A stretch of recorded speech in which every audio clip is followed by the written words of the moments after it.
The Cell, an intro for kids from Sanger Academy. Every living thing is made up of cells. Just as walls are made of bricks, a class is made of students, or a book is made of pages. In the same way, all living things are made up of cells. So, you are made up of cells.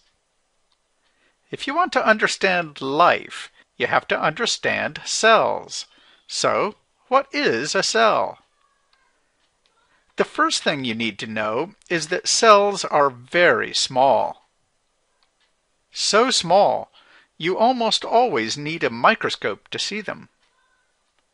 Let's compare a cell to something very small that you can see, like a human hair. Look at how wide a human hair is. An average human hair. That means not too thick, not too thin. How small would one human cell, let's say a red blood cell, be compared to that hair, which you can see? First, we need to zoom in on one hair. Is a red blood cell that wide? No, smaller. This wide? Even smaller. A red blood cell is this small next to an average human hair. What does it look like if we zoom in on it? Something like this. In case you were wondering, all cells are made of atoms. Atoms are much, much smaller than cells. If you saw a cell this close up, atoms would still be too small to see. All cells are surrounded by a sort of skin called the cell membrane or plasma membrane. The jelly-like stuff inside the cell, surrounded by that skin, is generally called the cytoplasm. You know that the body has many organs such as the brain, lungs, and stomach. Well, a cell is kind of like a little body unto itself because inside of it are tiny organs called organelles, little organs.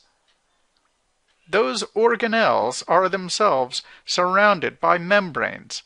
There are many different kinds of organelles, like the nucleus, ribosomes, mitochondria, and the Golgi apparatus.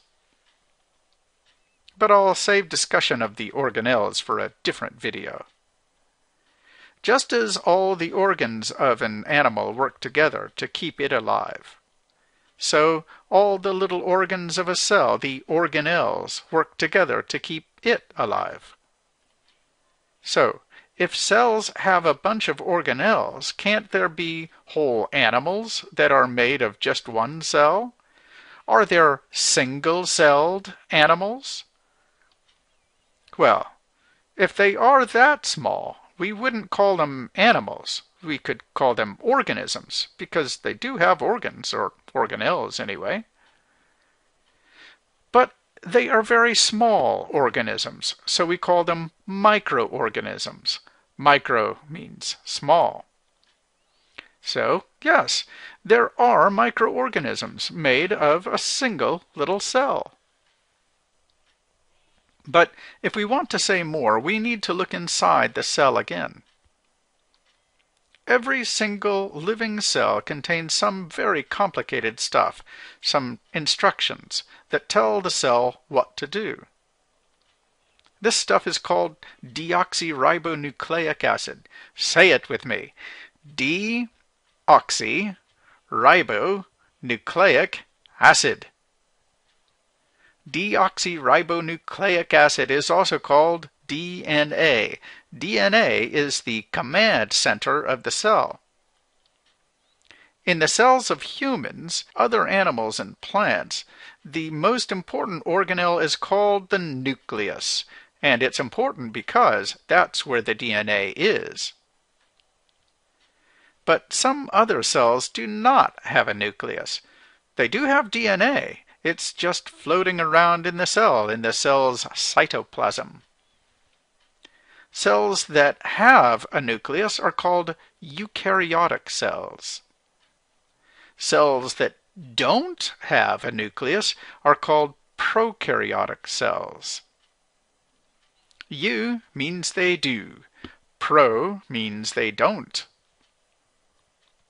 As I said, humans, other animals, and plants all have eukaryotic cells, cells with nuclei. Nuclei is the plural of nucleus. There are also microorganisms, single-celled organisms, like tiny animals and plants, which have eukaryotic cells. These are called protists.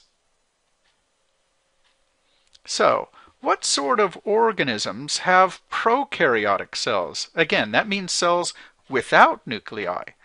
They're all microorganisms, all single-celled organisms, called prokaryotes. One example is the bacterium. We say one bacterium, many bacteria. So bacteria, like the kind in your yogurt and your stomach, are single-celled organisms without nuclei. They are prokaryotes. Most prokaryotes, like bacteria, not only don't have nuclei, they don't have any membrane-surrounded organelles. Some of them do have little hairs or tails. There's much more to say on the subject of cells, but anyway, that's what a cell is. The end.